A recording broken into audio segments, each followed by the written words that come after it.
Hello everyone, আশা করি সবাই ভালো আছেন। অনুবাদ সংক্রান্ত দ্বিতীয় ক্লাসে আপনাদের সবাইকে স্বাগতম।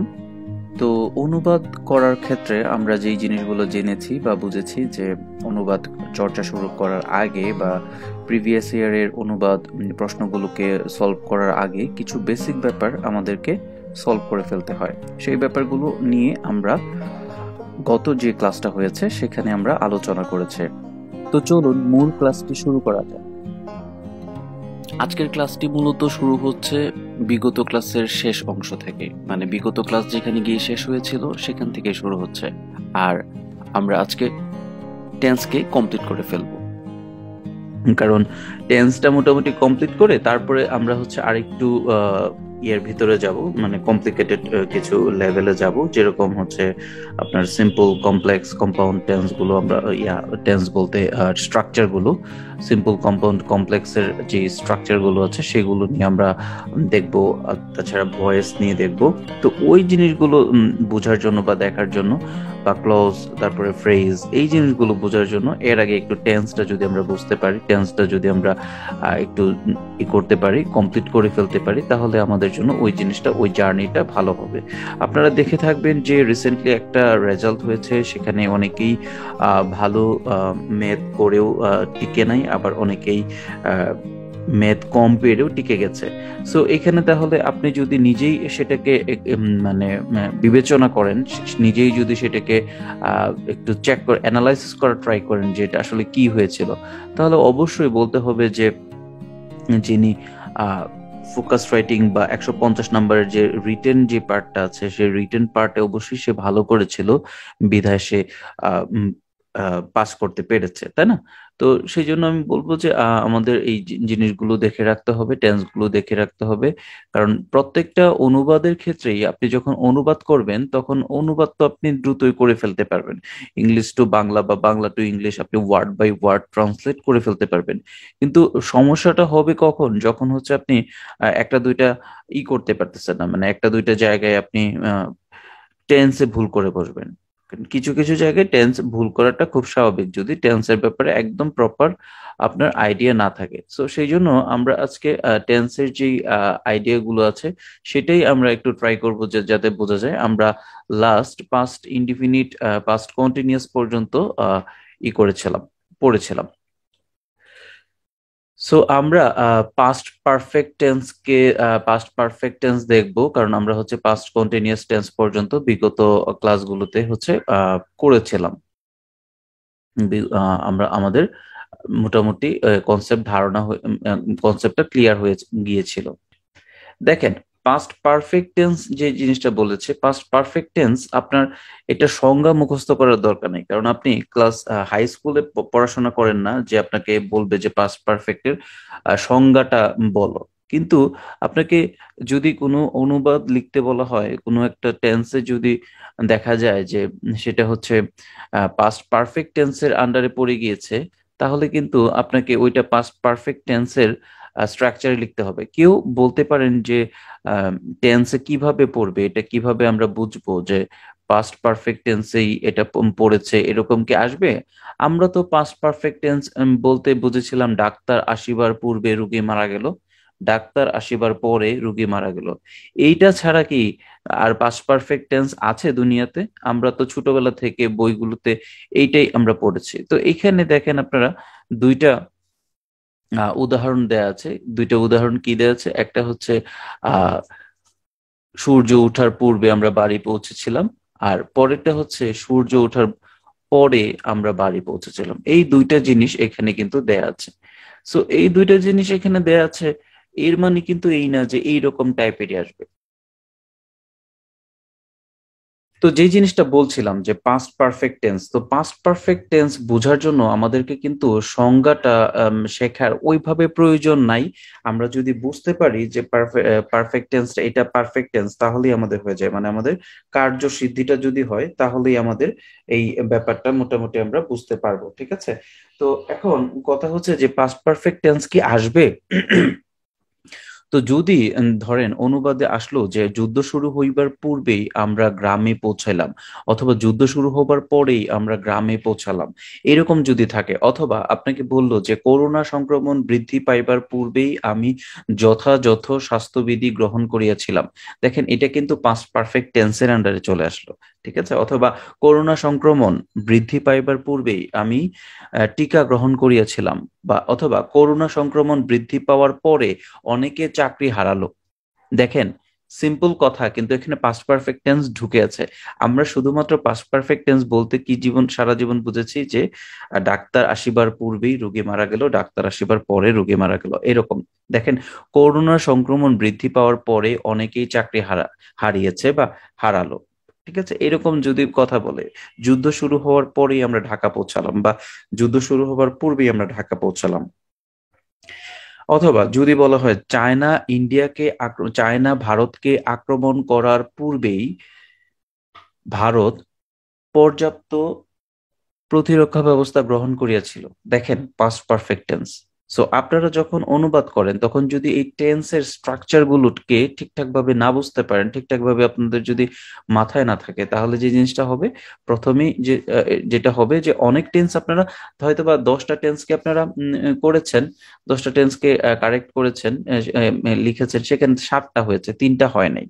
সো আপনাদের যে জিনিসটা টার্গেট রাখতে হবে যেন 10-এ 10 হয়। অনুবাদে আপনি 20-এ 20 কেন পাবেন না? আরেকজনে যদি 20-এ 20 বা 20-এ 19 পেতে পারে, তাহলে সেক্ষেত্রে আপনিও তো 20-এ 20, 20-এ 19 পেতে পারেন। শুধুমাত্র একটা নর্মাল শব্দ আপনি ইউজ করেছেন দেখে, শব্দ চয়ন করেছেন দেখে যে আপনাকে মার্ক দিবে না, ব্যাপারটা কিন্তু এরকম না। ঠিক আছে, এখন দেখেন, সূর্য ওঠার পূর্বে আমরা বাড়ি পৌঁছালাম, আর পরেরটা হচ্ছে সূর্য ওঠার পরে আমরা বাড়ি পৌঁছালাম। ঠিক আছে, দুইটা জিনিস দেখেন, এই পাস্ট পারফেক্ট যত দুনিয়ার পৃথিবীতে যত পাস্ট পারফেক্ট টেন্স আছে, ঠিক আছে, সেগুলো বাংলাতে পূর্বে দিয়ে হয় অথবা পরে দিয়ে যুক্ত হয়, আর ইংলিশে হয় আফটার এবং বিফোর। সোজা হিসাব, খুব নর্মাল। কোনো একটা অনুবাদ করতে গিয়ে যদি কোনো একটা শব্দকে পান যেটা হচ্ছে ভেতরে পূর্বে আছে অথবা ভেতরে পরে আছে, পরে দিয়ে দুইটা বাক্যকে যুক্ত করা হয়েছে, অথবা সরি, পূর্বে দিয়ে দুইটা বাক্যকে যুক্ত করা হয়েছে, পরে দিয়ে দুইটা বাক্যকে যুক্ত করা হয়েছে, তাহলে বুঝবেন সেটা হচ্ছে পাস্ট পাস্ট পারফেক্ট টেন্স। ঠিক আছে, এখন পাস্ট পারফেক্ট টেন্স কি দুইটাই পাস্ট পারফেক্ট টেন্স হয়? না, দুইটা পাস্ট পারফেক্ট টেন্স হয় না।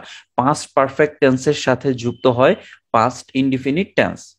এখন একটা হচ্ছে কি পাস্ট পারফেক্ট, আরেকটা হচ্ছে পাস্ট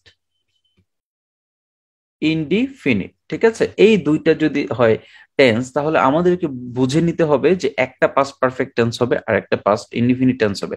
সো এখানে কি হয়েছে, সূর্য ওঠার পূর্বে আর আমরা বাড়ি পৌঁছালাম। এখন এত কিছু দেখার প্রয়োজন নাই, যে জিনিসটা আগে হয়েছে সেটা হবে পাস্ট পারফেক্ট টেন্স যদি পূর্বে হয়, আর পরে হলে যে জিনিসটা পরে হয়েছে সেটা হবে পাস্ট পারফেক্ট টেন্স।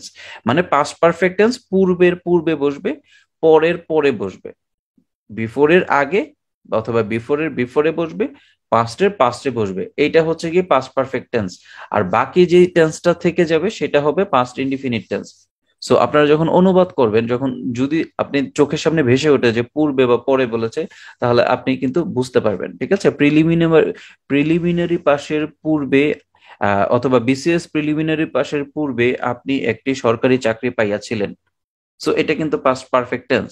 একটা ঘটনা ঘটেছে, এই ঘটনা ঘটার আগে আপনি আরেকটা ঘটনা করেছেন, এটা হচ্ছে কি পাস্ট পারফেক্ট টেন্স। সো এইভাবে আপনারা অনুবাদে কিন্তু সঠিক স্ট্রাকচারটা দিতে পারবেন, কিন্তু না হলে সঠিক স্ট্রাকচার দেওয়া যাবে না। আর আরেকটা জিনিস আমি আপনাকে বলি, অনুবাদে একটা দুইটা সিম্পল সেন্টেন্স পাবেন, আর বাদ বাকি সব সেন্টেন্স দেখবেন আপনারা লিঙ্ক আর কনজাংশন যুক্ত, যেগুলো হচ্ছে আমরা পরবর্তী 2 ক্লাসে মোটামুটি কভার করে ফেলবো।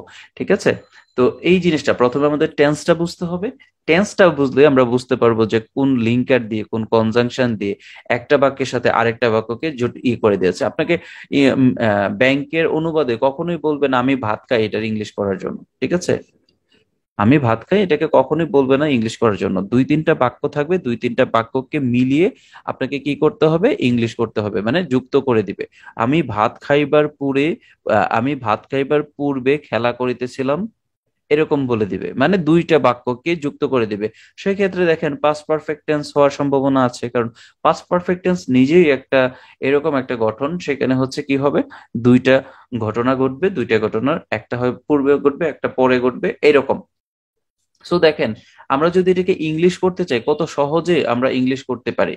আমরা যদি এটাকে ইংলিশ করতে চাই তাহলে কত সহজে এটাকে ইংলিশ করতে পারি। এখানে পূর্বে আছে, শুধু লিখবেন বিফোর, এতটুকু আপনার প্রথম কাজ। এখানে পরে আছে, লিখবেন হচ্ছে আফটার। তাহলে বিফোরে আফটারের পরে দেখেন সূর্য ওঠার পূর্বে আমরা বাড়ি পৌঁছালাম। তাহলে এখানে কোন কাজটা আগে হয়েছে বলতে পারেন কেউ? সূর্য ওঠার পূর্বে আমরা বাড়ি পৌঁছালাম। হ্যাঁ, কেউ কি বলতে পারেন? বাড়ি বাড়ি পৌঁছালাম। পৌঁছালাম, এটা আগে ওকে, হয়েছে। বাড়ি পৌঁছালাম। আপনারা যারা বলেছেন তাদের কাছে আমার প্রশ্ন হচ্ছে, করোনা সংক্রমণ বৃদ্ধি পাইবার পূর্বেই আমি করোনা টিকা গ্রহণ করিয়াছিলাম বা করিলাম। তাহলে এখানে কোনটা হচ্ছে আগে হয়েছে? টিকা গ্রহণ করা। টিকা গ্রহণ করা। তাহলে টিকা গ্রহণ করা যদি আগে হয়, তাহলে এখানে পাস্ট পারফেক্ট টেন্স কোনটা? করোনা সংক্রমণ বৃদ্ধি পাওয়া নাকি টিকা গ্রহণ করা? টিকা গ্রহণ করা। টিকা গ্রহণ করা। থ্যাংক ইউ সো মাচ, আপনার বেশ ভালো বেসিক ভালো খুব। সো আমরা কি লিখবো, যে উই, তারপরে হচ্ছে যে হ্যাড, কি হবে, পৌঁছালাম, reached home. We had reached home before the sun, যে সান কি করেছে, রোজ করেছে, দ্য সান রোজ। এই হলো গিয়ে আমাদের প্রথম বাক্যের, খুব সুন্দর করে কিন্তু আমরা ট্রান্সলেট করেছি। দেখেন, আপনারা এই জিনিসগুলো স্ট্রাকচার গুলো পারলে যখন অনুবাদ করতে যাবেন সত্যি অনেক হবে। আমাকে একজন ইনবক্স করেছিল, তার অনেক ভালো লাগে এখন অনুবাদ করতে বা মজা পায়। সো আপনারাও কিন্তু এই জিনিসগুলো করলে মজা পাবেন, কারণ আপনি যে অনুবাদ করেন 20টা বাক্য, 20টা বাক্যই কোনো না কোনো স্ট্রাকচারের আন্ডারে পড়ে। আপনি যদি স্ট্রাকচার ধরতে পারেন, আপনি সুন্দর করে এটাকে করে আসতে পারবেন। সূর্য ওঠার পরে আমরা বাড়ি পৌঁছালাম, তাহলে পরে হয়েছে, তার মানে পরের কাজটা হচ্ছে পাস্ট পারফেক্ট টেন্স। সো আমরা কি বলবো, after we had reached home, মানে এটা হচ্ছে গিয়ে পরে হবে, যে আমরা বাড়ি তো পৌঁছেছি পরে। তাহলে we had reached home after the sun had Ryzen. So পরে হয়েছে কোনটা, সূর্য ওঠার পরে আমরা বাড়ি পৌঁছালাম। সূর্য ওঠার পরে আমরা বাড়ি পৌঁছালাম, we reached home after the sun had risen. আফটারের পরে এবং বিফোরের আগে। সো আশা করি এই জিনিসটা কিন্তু আমরা মোটামুটি একটু বুঝতে পারলাম।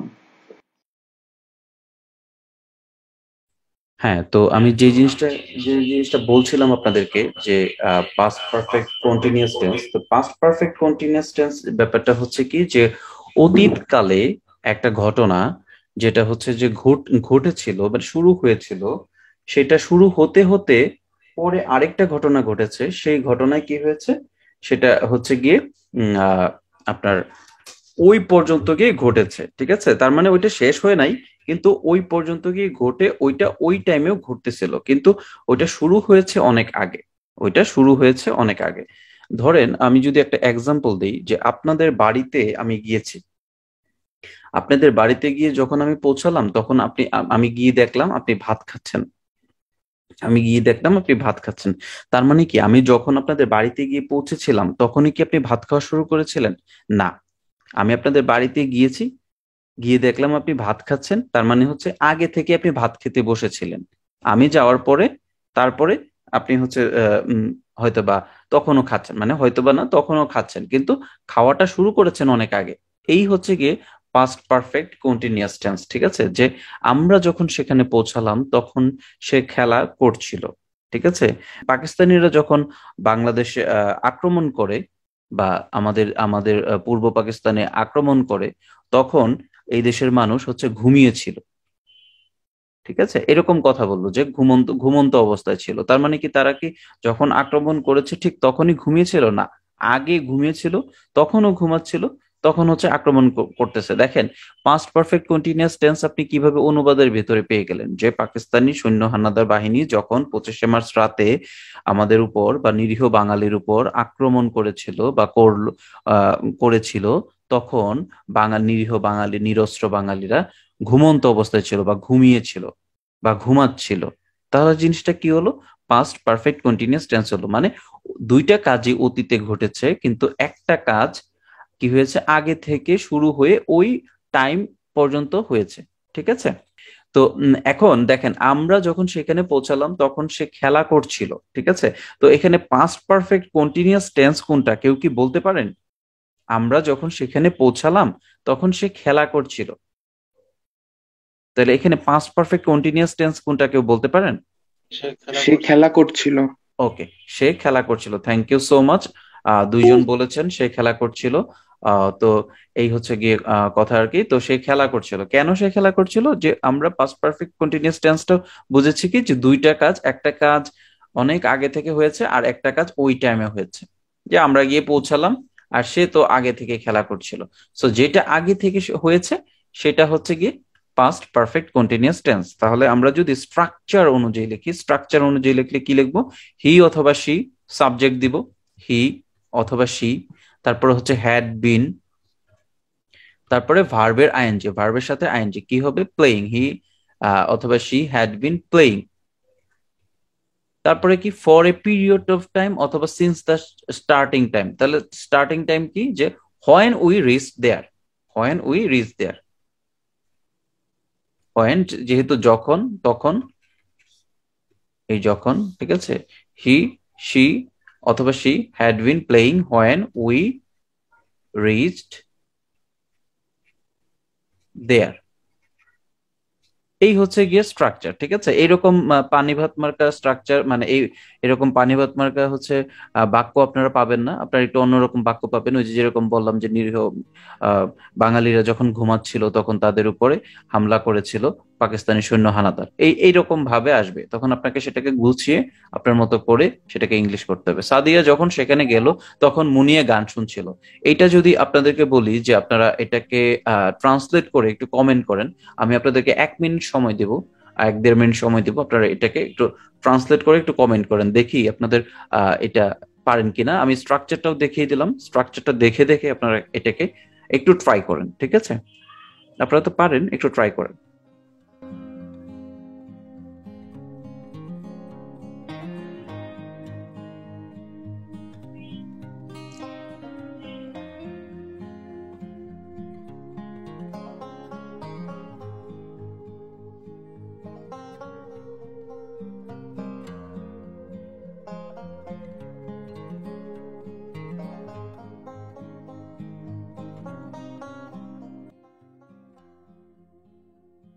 ওকে, একজন কমেন্ট করে ফেলেছেন, Muniya had been singing when Sadia reach there. তার মানে মুনিয়া কি করেছে, আগেই কাজ করেছে। আগে কি করেছে? আহ, আপনি যে লিখেছেন যে মুনিয়া হ্যাড বিন সিঙ্গিং, দেখেন সেখানে কিন্তু সে গান শুনছিল, তাই না? সে গান কিন্তু শুনছিল। তো পরের জন লিখেছেন Muniya had been listening song when Sadia reached. হ্যাঁ, ঠিক আছে। আহ ঠিক আছে। এখন ব্যাপার হচ্ছে আপনারা একটা জিনিস মাথায় রাখবেন, যে সে যখন আপনারা গান শুনেন, ধরেন আমি আপনাকে বললাম যে কি করতেছেন ভাই, তখন আপনি বললেন কি, যে আমি গান শুনতেছি। তার মানে গান শুনতেছেন মানে কিন্তু আপনি একটা গান শুনতেছেন না, আপনি এটাকে সংস বলে দিবেন। ঠিক আছে। আর আমরা যখন কারো কথা শুনি তখন আমরা বলি আমরা হচ্ছে লিসেনিং। ঠিক আছে। এখন গানের ক্ষেত্রে আপনি লিসেনিং দিতে পারেন, তবে সবচেয়ে ভালো হয় এনজয়িং দেওয়া। ঠিক আছে। আপনি যদি এনজয়িং না দিতে চান কোনো প্রবলেম নাই, তবে লিসেনিং দিতে পারেন। তবে কেউ যদি চান যে আমি এনজয়িং দিব, দিতে পারেন। আর সংস এর জায়গায় সাইফুল ইসলাম লিখেছেন সংস, তারপরে আরো একজন উপরে লিখেছেন সংস, একটু দেখি। আহ মৃণাল সরকার, স্বপ্ন পূরণে হাতছানি। সবাইকে থ্যাঙ্কস যে আপনারা হচ্ছে একদম পারফেক্ট ভাবে এটাকে ট্রান্সলেট করতে পেরেছেন। তো আমরা এটা বুঝে গেলাম। তো এটা যদি আপনারা যারা এটা ইংলিশ কিভাবে করতে হয় বুঝতেছেন না, তা আমি বলবো যে একদম প্রপার সবকিছুই ট্রাই করেন, যে আপনি হচ্ছে এখানে এনজয়িং মিউজিক বেটার হয়। হ্যাঁ, সেটাই আমি বলছিলাম রাজাউন হোসেন, সেটাই আমি বলছিলাম যে মিউজিককে এনজয়িং মিউজিক বলা যায় অথবা এনজয়িং সংস বলা যায়, তবে সংস বললে বেটার হয়। মিউজিক বললে সেটা মিউজিকও বলতে পারেন, আপনি মিউজিকও বলতে পারেন। এনজয়িং সংস বলা যায়, এনজয়িং লিসেনিং সংস বলা যায়, লিসেনিং মিউজিক বলা যায়, এভাবে বলা যায়।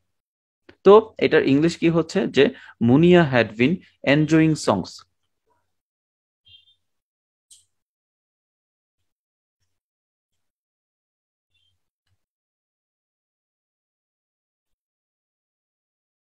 মুনিয়া had been enjoying songs when Sadia went there. কেউ যদি বলেন যে এটা কিভাবে হলো, তাহলে আমি বলবো যে এটাকে আপনি কি করবেন, যে উপরে যে স্ট্রাকচারটা আছে সেই স্ট্রাকচারের সাথে মেলাবেন, তাহলে হবে। আর কেউ যদি বলেন যে আমি এখনো বুঝি নাই যে পাস্ট পারফেক্ট কন্টিনিউয়াস টেন্সটা কিভাবে হবে, আমি বলবো যে অতীতে থেকে শুরু হয়েছে, আপনাদের বাড়িতে গিয়েছি, আপনাদের বাড়িতে গিয়ে যখন আমি পৌঁছালাম তখন আপনি ভাত খাচ্ছিলেন, তার মানে ভাত খাওয়া আপনি আগে শুরু করেছেন, তারপরে গিয়ে আমি পৌঁছেছি। তো যেটা আগে শুরু হবে, আগে শুরু হয়ে গিয়ে একটা নির্দিষ্ট সময় পর্যন্ত চলতে থাকবে, তো সেটা হচ্ছে অতীতকালের পাস্ট পারফেক্ট কন্টিনিউয়াস টেন্স। তো পাস্ট পারফেক্ট কন্টিনিউয়াস সেন্টেন্সের সাথে একটা কি আছে, একটা পাস্ট ইনডিফিনিট টেন্স আছে, যেটা আমরা পাস্ট পারফেক্ট টেন্সের সাথেও দেখেছি। তারপরে দেখেন ফিউচার ইনডিফিনিট টেন্স, ভবিষ্যতে কোনো একটা কাজ হবে সেটাকে বলা হচ্ছে ফিউচার ইনডিফিনিট টেন্স। বইমেলা আরো 3 দিন চলবে, এই যে একটা কথা, এটা কি, এটা মানে হচ্ছে একটা ফিউচার টেন্স। এখন বলতে পারেন বইমেলা আরো 3 দিন চলবে, এরকম বাক্য কি আসবে? না, আসবে না, হয়তো বা আসবে না। আসবে কি, যে করোনার প্রকোপ আরো কয়েক বছর চলবে বলে পূর্বাভাস দিয়েছেন বিজ্ঞানীরা, বা গবেষকরা বলেছেন করোনার প্রকোপ আরো কয়েক মাস ধরে চলবে। দেখেন, আরো কয়েক মাস ধরে চলবে, তাহলে এটা কি একটা ফিউচার টেন্স, ঠিক আছে? সো আপনি যখন টেন্সের স্ট্রাকচারটা পারবেন, তখন কিন্তু যে কোনো ধরনের বাক্যই আসুক আপনি পারবেন। তাহলে এটা কি হবে, যেহেতু এখানে সাবজেক্ট আমি বলবো দ্য বুক ফেয়ার, কি চলবে? বুক ফেয়ার চলবে, দ্য বুক ফেয়ার আরো চলবে, তাই না? কন্টিনিউ করবে, উইল কন্টিনিউ। আরো, আরো মানে কি, ফর 3 more days, ঠিক আছে? The book fair will continue for 3 more days. The book fair will continue for 3 more days. দেখেন, খুবই সিম্পল। তারপরে দেখেন, ব্যাংকিং খাতে স্বচ্ছতা না থাকলে মানুষ সঞ্চয়ে আগ্রহী হবে না। এই কথাটা কিন্তু একটা লিঙ্কার দিয়ে বলা, না থাকলে, তুমি না থাকলে সকালটা এত মিষ্টি হতো না। তার মানে কি, যে একটা কন্ডিশন দেয়া, কন্ডিশনাল, ঠিক আছে? সো এখানে দেখেন দুইটা ব্যাপার।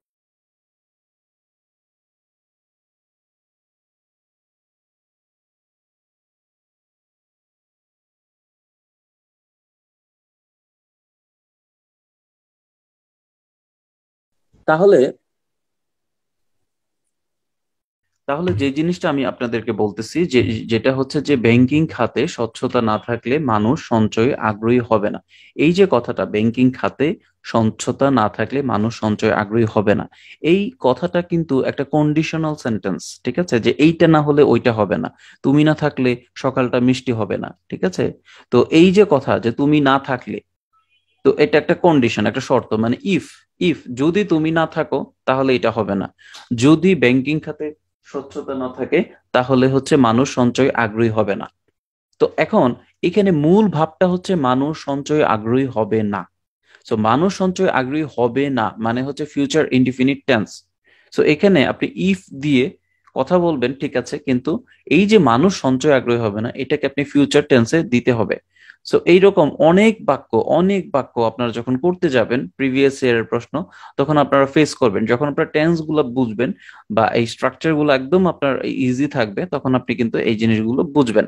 সো দেখেন, ব্যাংকিং খাতে স্বচ্ছতা না থাকলে কি হবে না, মানুষ সঞ্চয় আগ্রহী হবে না। আমি আপনাকে শুরুতে একটু আগেই বললাম যে এখানে মূল কথাটা হচ্ছে মানুষ সঞ্চয় আগ্রহী হবে না। তো মূল কথাটা নিয়ে আপনি শুরু করেন, people will not be interested in savings, মানে মানুষ সঞ্চয় আগ্রহী হবে না। এখানে সাবজেক্ট মানুষ, তারপরে কিসে এখানে ভার্ব হচ্ছে আগ্রহী না হওয়া, মানে ইন্টারেস্টেড না হওয়া। হ্যাঁ, কিসে ইন্টারেস্টেড না হওয়া? সঞ্চয়। তাহলে আমি যদি লিখতে চাই তাহলে কি লিখবো? People will not be interested. People will not be interested in savings. তো আপনি যদি শুরু করতে চান ওইভাবে, যে কেউ বললেন যে আমি হচ্ছে ব্যাংকিং খাতে স্বচ্ছতা না থাকলে এটাকে প্রথম ইয়েতে দিব, দেন কোনো সমস্যা নেই, এটা কোনো প্রবলেম না। People will not be interested in savings, in savings. কেন কেন হবে না? If there is no transparency, if there is no transparency in banking sector.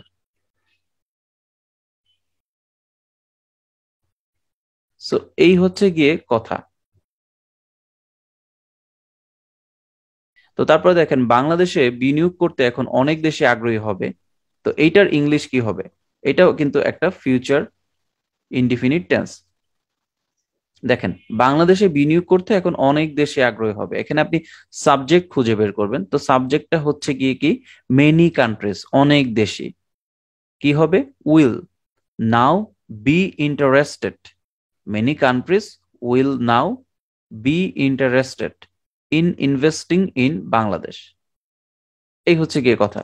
তারপরে যদি আমি লোকজন তখন স্বস্তির নিঃশ্বাস ফেলবে, এটাকে কি বলবো? দেখেন লোকজন তখন স্বস্তির নিঃশ্বাস ফেলবে, তাহলে এখানে সাবজেক্ট হচ্ছে পিপল, তাই না? এখানে হচ্ছে সাবজেক্ট হচ্ছে পিপল। তো পিপলটা আমি লিখেছি, পিপল লিখার পরে আমি কি করব? স্বস্তির নিঃশ্বাস ফেলবে, উইল দেন, কারণ উইলটা তো আমি এতেই পেয়েছি, তখন গেট রিলিফ। এই হচ্ছে গিয়ে কথা। RELIEF, ঠিক আছে? RELIEF, ELIEF, এই হচ্ছে কথা। People will then get relief. So এইভাবে আপনি স্ট্রাকচারটা ঠিক রাখলে আপনি ফুল মার্ক ক্যারি করতে পারবেন।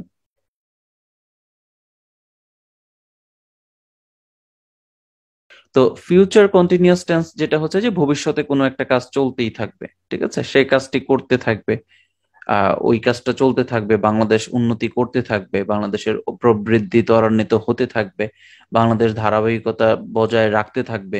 তো এরকম কথাবার্তা বললে ফিউচার কন্টিনিউয়াস টেন্স হবে, সে কাজটি করতে থাকবে। এটা কি হবে? যেহেতু সাবজেক্ট হচ্ছে সে, আপনি শি বলতে পারেন বা হি বলতে পারেন, আমি ধরলাম হি।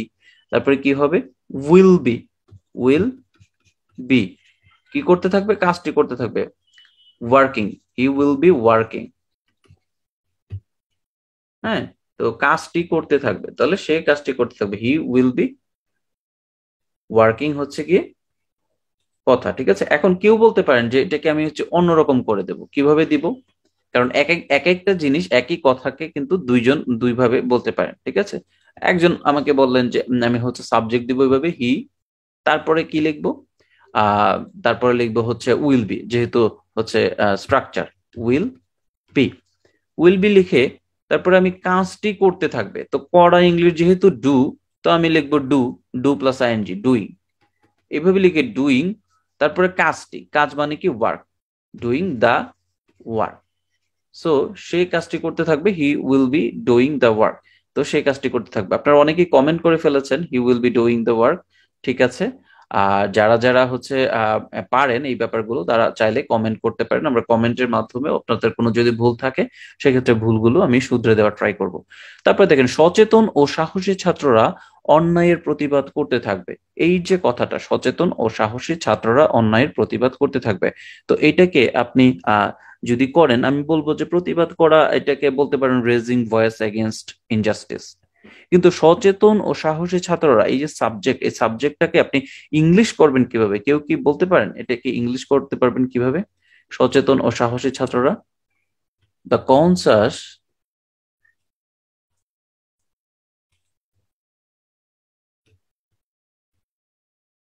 And bold students. এই হচ্ছে গিয়ে আপনার সাবজেক্ট। দেখেন কত লম্বা একটা subject, the conscious and bold students. একজন বলেছেন ভেলিয়ান্ট স্টুডেন্টস, ভেলিয়ান্ট স্টুডেন্টস মানে সাহসী, কিন্তু আপনি সচেতনের কথা বলেন নাই। সচেতন মানে হচ্ছে the conscious and bold students কি করেছে? অন্যায়ের প্রতিবাদ করতে থাকবে। এখন আপনি যদি উইল দিয়ে দেন, শুধু উইল দেন, তাহলে আপনি 0 পাবেন, ঠিক আছে? এখানে কি দিতে হবে? উইল বি, উইল বি, তারপরে যেটা হচ্ছে এটার ভার্ব, সেই ভার্বটা দিতে হবে। উইল বি রেজিং, কিসের মাধ্যমে? কার বিরুদ্ধে? Against injustice, against injustice. So the conscious and bold students will be raising voice against injustice. এই হচ্ছে গিয়ে আমাদের এটার ট্রান্সলেশন, ওকে? সো এটা আমরা পেরেছি। হ্যাঁ, জি। রেজিং এর জায়গায় কি প্রোটেস্টিং ইউজ করা যাবে? হ্যাঁ, প্রোটেস্ট বলতে পারেন। প্রোটেস্ট মানে তো প্রতিবাদ করা, ঠিক আছে? যে হরতালে প্রোটেস্টররা প্রোটেস্ট করে, প্রতিবাদকারীরা প্রতিবাদ করে, সো আপনি প্রতিবাদ বলতে পারেন, কোনো প্রবলেম নেই। তবে প্রোটেস্ট বলে এগেনস্ট দিলে ভালো হয়, যে অন্যায়ের বিরুদ্ধে প্রতিবাদ। ওকে, তারপরে যে এটা আছে ফিউচার পারফেক্ট টেন্স, আগামী ডিসেম্বর নাগাদ তারা সমস্যাটি সমাধান করে থাকবে, এরকম আসবে না। পদ্মা সেতুর মতো আসবে, যে আগামী 2023 সাল নাগাদ পদ্মা সেতু চালু হবে, ঠিক আছে? আগামী 2023 সাল নাগাদ পদ্মা সেতু চালু হবে। সো আমরা এটাকে ইংলিশ করব। ইংলিশ কিভাবে করব? প্রথমে হচ্ছে আমরা এটাকে দেখব যেটার কি হয়েছে, যে আগামী ডিসেম্বর নাগাদ তারা সমস্যাটি সমাধান করিয়া থাকবে।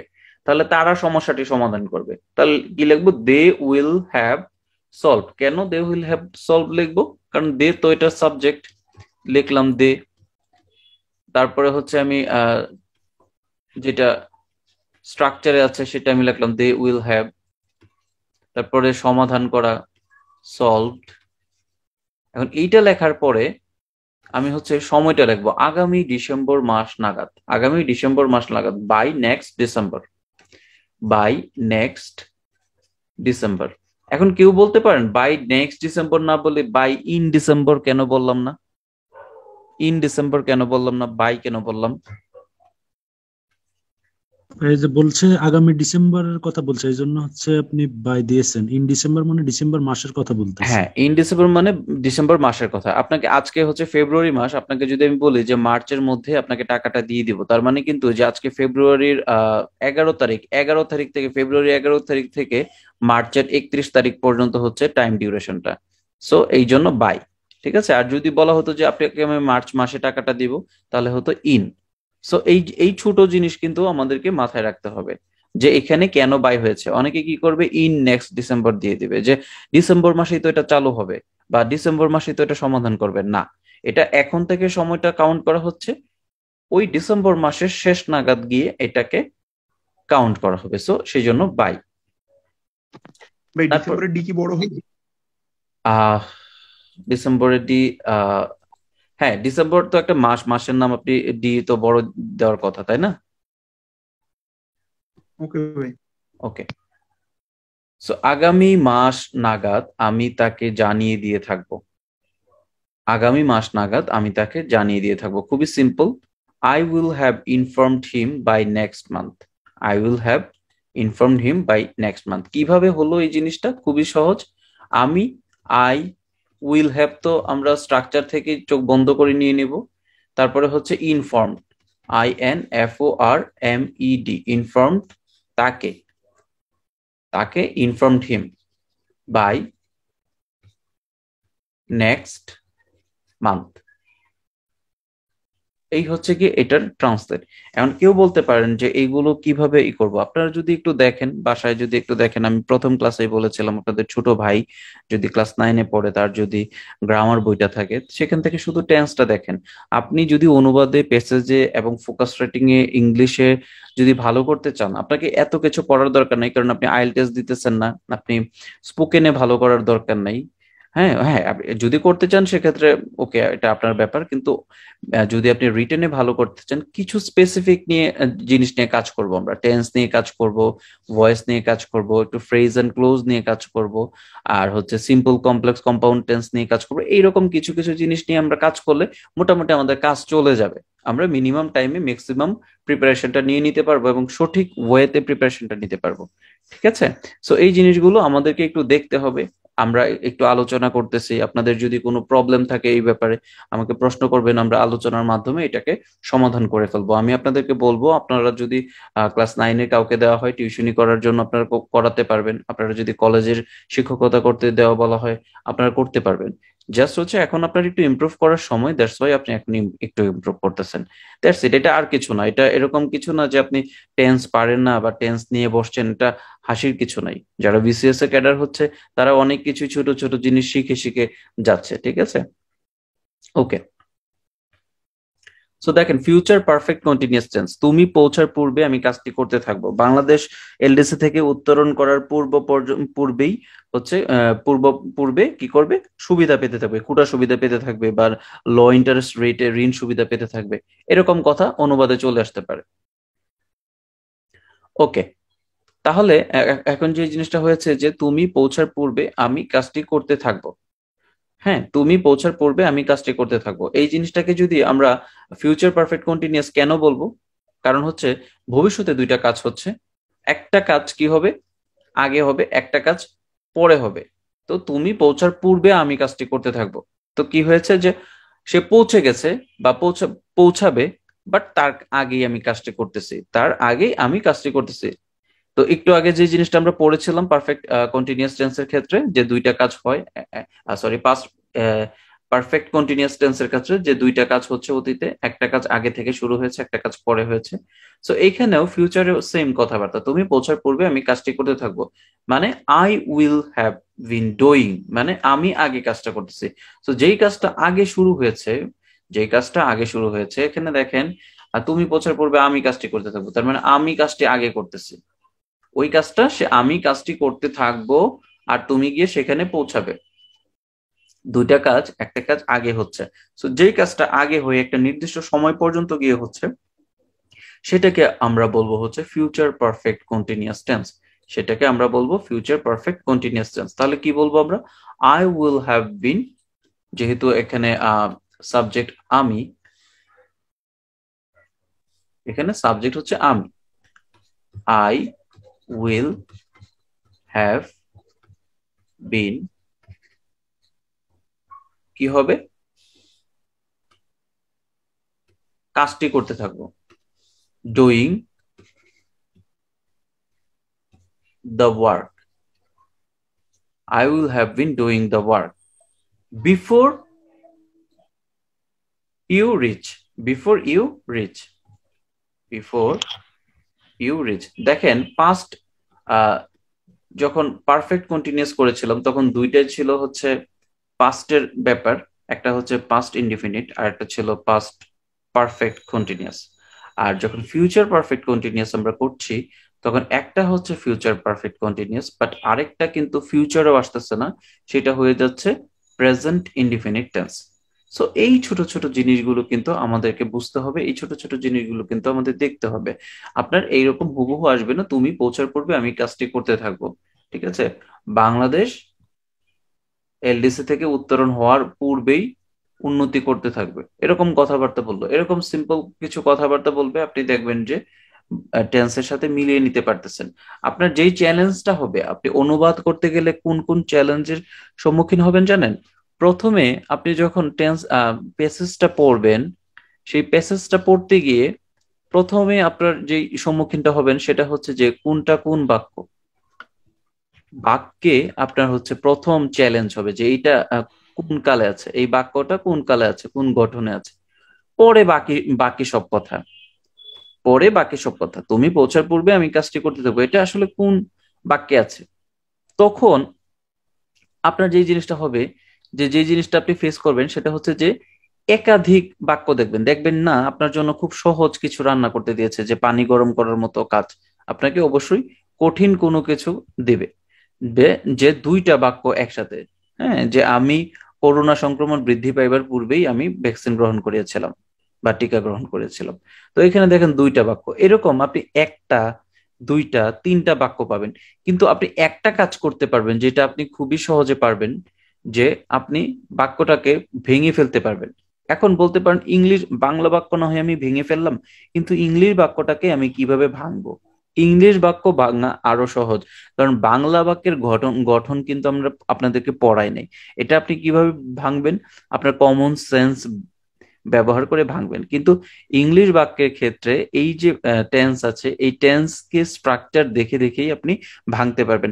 যেহেতু আপনি স্ট্রাকচার নিয়ে কাজ করেন নাই, সেহেতু আপনি ভাঙতে গেলে এইসব কথা চিন্তাও করেন নাই। আপনি চিন্তা করেছেন ওয়ার্ডকে কিভাবে বাংলা করব, বাংলা থেকে আমি হচ্ছে ট্রান্সলেট করব, বাংলা ট্রান্সলেশনটাকে বাংলা একটা লেখাকে কিভাবে ইংলিশ করব, এটা ওয়ার্ড বাই ওয়ার্ড ইংলিশ করব, তারপরে একটা অ্যারেঞ্জ করব, একটা ম্যাজিক টুল শিখিয়ে দেবে, সেই ম্যাজিক টুলে আমি হচ্ছে অ্যারেঞ্জ করব। না, আপনাকে যে জিনিসটা করতে হবে, প্রথমে প্যাসেজটা একটা লাইন পড়বেন, লাইনটা পড়ে দেখবেন এটার বাক্য কাল গঠন কিভাবে আছে। এখন বাক্য কাল গঠন কিভাবে দেখবেন, যদি একাধিক বা একটা বাক্য থাকলে তো কোনো কথা নাই যে বাংলাদেশ 1971 সালে স্বাধীন হয়েছিল, এরকম একটা কথা বলবো, এটা তো একটা সিম্পল সেন্টেন্স। কিন্তু যখন আপনার দুই তিনটা বাক্যকে একসাথে যুক্ত করে দিতেছে, তখন আপনি কি করবেন, বাক্যগুলোকে ভেঙে ফেলবেন, এই কনজাংশন গুলোকে ভেঙে ফেলবেন।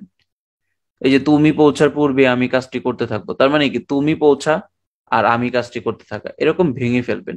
ভেঙে ফেলে আপনি কি করবেন, ওই বাক্যে বা ওই গঠনে দেখবেন যে এটা কোন কালে আছে। এই যে তুমি পৌঁছার পূর্বে আমি কাজটি করতে থাকবো, তাহলে আমি কাজটি করতে থাকবো হচ্ছে ফিউচার পারফেক্ট কন্টিনিউয়াস টেন্স, আর তুমি পৌঁছার পূর্বে হচ্ছে তুমি পৌঁছানোটা হচ্ছে একটা প্রেজেন্ট ইনডিফিনিট টেন্স। সো এইভাবে যদি আপনি ভেঙে ফেলতে পারেন, তাহলে আপনি বাক্য ধরে ফেলতে পারবেন যে এটা এই বাক্য আছে, এটা অতীতকাল, এটা প্রেজেন্ট পারফেক্ট টেন্স, এটা প্রেজেন্ট ইনডিফিনিট টেন্স, এটা ফিউচার টেন্স, এটা ফিউচার পারফেক্ট কন্টিনিউয়াস টেন্স। তখন আপনি বাক্য যখন পেয়ে যাবেন, তখন প্রত্যেকটা বাক্যের আপনার যদি স্ট্রাকচারটা মনে থাকে, আপনি স্ট্রাকচার অনুযায়ী সেটাকে বসিয়ে দিতে পারবেন। এখন আপনাকে ঝামেলা করতে পারে আর কয়েকটা জিনিস, সেটা হচ্ছে কি সিম্পল সেন্টেন্স, কমপ্লেক্স সেন্টেন্স। এই সেন্টেন্স গুলো ঝামেলা করতে পারে কখন, যখন আপনি ইংলিশ থেকে বাংলা করবেন, নট বাংলা থেকে ইংলিশ। এতটুকু জ্ঞান নিয়ে আপনি বাংলা থেকে ইংলিশ মোটামুটি করে ফেলতে পারবেন, কিন্তু আপনি যখন ইংলিশ থেকে বাংলা করবেন, তখন আপনার যে জিনিসটা হবে, যেই জিনিসটা মেইন ফেস মানে প্রবলেম ফেস করবেন, সেটা হচ্ছে যে কম্পাউন্ড সেন্টেন্স থাকবে অথবা কমপ্লেক্স সেন্টেন্স থাকবে, সেটাকে আপনার বাংলা করা।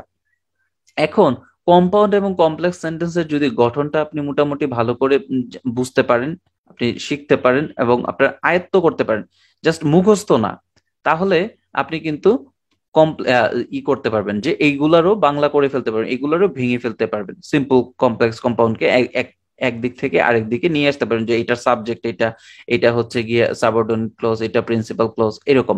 এখন সিম্পল কমপ্লেক্স কম্পাউন্ড টেন্স আপনাকে বোঝার জন্য যে জিনিসটা করতে হবে, সেটা হচ্ছে যে ক্লজ বুঝতে হবে এবং ফ্রেজ বুঝতে হবে। হ্যাঁ, তো এই জিনিসগুলো যদি আপনি বুঝেন, স্ট্রাকচারটা বুঝেন, তাহলে আপনার অনুবাদ করা সহজ। এখন রয়ে গেল আরেকটা জিনিস অনুবাদের ক্ষেত্রে, বাক্য সিম্পল কমপ্লেক্স, আরেকটা জিনিস রয়ে গেল। কি আরেকটা জিনিস?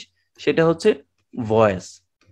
ঠিক আছে, যে ভয়েস যদি থাকে, যেরকম ধরেন নারীরা নির্যাতিত হচ্ছে, নারীরা কর্মস্থলে হয়রানির শিকার হচ্ছে, তো নারীরা তো নিজেরা হয়রানি করে না, অন্য কেউ করে, সেখানে সাবজেক্ট নাই। তখন আপনি যদি ভয়েসটা পারেন, তাহলে আপনার মোটামুটি একটা অনুবাদ করতে গিয়ে আপনার যতগুলো অস্ত্র লাগে, ততগুলো অস্ত্র কিন্তু আপনার পাকাপোক্ত হয়ে গেল। দেখেন, আমি কিন্তু শুরুতেই আপনাদেরকে বলেছি যে গ্রামারের আপনার পুরা বই পড়ার দরকার নাই। তো এই সিম্পল সিম্পল জিনিসগুলো যদি আপনার মাথায় থাকে, তারপরে যদি আপনি প্র্যাকটিস করেন, প্রত্যেকটা প্র্যাকটিস হবে আপনার শুদ্ধ, এবং প্রত্যেকটা প্র্যাকটিস আপনি প্রপার ওয়েতে করতে পারবেন, যেই জিনিসটা আমরা করি না। এখন দেখেন ভাই, যে আপনি অনুবাদ করবেন অথবা প্যাসেজ করবেন, ঠিক আছে, অনুবাদে 40 মার্ক থাকে, প্যাসেজে 20 মার্ক থাকে। হ্যাঁ, আবার ফোকাস রাইটিং টাইটিং এর কথা বাদই দিলাম, ফোকাস রাইটিং এও ধরেন 40 মার্ক থাকে, ওই ফোকাস রাইটিং এর কথা বাদই দিচ্ছি, প্যাসেজ ইয়ার কথা বাদই দিচ্ছি। এই ফোকাস রাইটিং, অনুবাদ এবং হচ্ছে আপনার অনুবাদ এবং প্যাসেজ, এখানে যে 60 মার্ক, হ্যাঁ, আর অন্য তো 150 মার্কের ভিতরে বাংলাকে বাদ দিলে সেখানে 130 মার্ক থাকে ইংলিশ রিলেটেড। সো এতগুলো মার্ক আপনি এনশিওর করবেন, এতগুলো মার্ক আপনি পাবেন, সেই জন্য জাস্ট গ্রামারের এই নর্মাল ব্যাপারগুলো একটু দ্বিতীয়বার দেখতে পারবেন না, অবশ্যই আপনাকে কিন্তু দ্বিতীয়বার দেখতে হবে। কারণ একটা জিনিস মনে রাখবেন, জব মার্কেট দিন দিন বৃদ্ধি পাচ্ছে, জব মার্কেট যে ভলিউমটা আছে, যে এইটা আছে, সেটা বৃদ্ধি পাচ্ছে, কিন্তু চাকরি কিন্তু ওই তুলনায় বৃদ্ধি পাচ্ছে না। প্রতি বছর 5-6 লাখ নতুন করে আপনার প্রতিদ্বন্দ্বী আসতেছে, নতুন করে যুক্ত হচ্ছে, যারা হয়তো বা ভার্সিটি লেভেল থেকে পড়াশোনা করে আসতেছে, কিন্তু আপনার জন্য 5-6 লাখ নতুন করে চাকরি কিন্তু অ্যাড হচ্ছে না চাকরি বাজারে। সো আপনার কি হচ্ছে আলটিমেটলি, আগে ধরেন একটা কলা যেই 5 জনে খাওয়ার জন্য করতো, এখন হচ্ছে একই খাবার 50 জনের হচ্ছে প্রতিযোগিতা করতেছে। তার মানে প্রতিযোগিতা কিন্তু বেড়ে যাচ্ছে। আপনি যতই মেধাবী হন, মেধাবীর থেকেও আপনার এক্সপার্টের থেকেও আপনাকে এক্সপার্ট হতে হবে, তাই না? চতুর্থ প্যানেলেও এসেও অনেকের চাকরি হয় না। সো এই জিনিসগুলো মাথায় রাখতে হবে, এগুলো কিন্তু আপনাকে মাথায় রাখতে হবে। এবং আমি বিশ্বাস করি যে নেক্সট ক্লাস করে আমরা চতুর্থ ক্লাস যখন অনুবাদের করব, আমি আপনাকে এরকম একটা পর্যায়ে গিয়ে নিয়ে দাঁড় করাবো যে যেখান থেকে আপনি যদি অনুবাদের চর্চাগুলো করেন, আপনি বেশ ভালো চর্চা করবেন এবং শুদ্ধতম চর্চা হবে, যে আপনার কোনো এখানে কোনো ভুল ভাল আপনি চর্চা করবেন না, এবং আপনি নিজেকেই নিজে গাইড করতে পারবেন, যে আরেকজনের গাইড লাগবে না, আপনি নিজেকেই নিজে গাইড করতে পারবেন। এবং এইটাও আমি বলবো, যদি ম্যাথের কথা ম্যাথ আপনি নিজে নিজে পারেন, নির্দেশনাগুলোই করেন। আমি যে 12 দিনে যে নির্দেশনাটা আমি দিব, আমি এটা বিশ্বাস করি যে আপনাদের আর কোথাও কোনো কোর্স করতে হবে না, কোনো করতে হবে না, যে কোনো আর কারো কাছে কোনো নির্দেশনা নিতে হবে না। আপনি আপনার নির্দেশনাটা নিজে নিতে পারবেন, এক্সেপ্ট ম্যাথ যদি সমাধান আপনি নিজে নিজে না করতে পারেন। তো আজকের ক্লাসটি এই পর্যন্তই। আশা করি আপনাদের ক্লাসটি ভালো লেগেছে। পরবর্তী ক্লাসে পরবর্তী টপিক নিয়ে আপনাদের সাথে পুনরায় কথা হবে। ততক্ষণ পর্যন্ত সবাই ভালো থাকুন। সবাইকে শুভরাত্রি।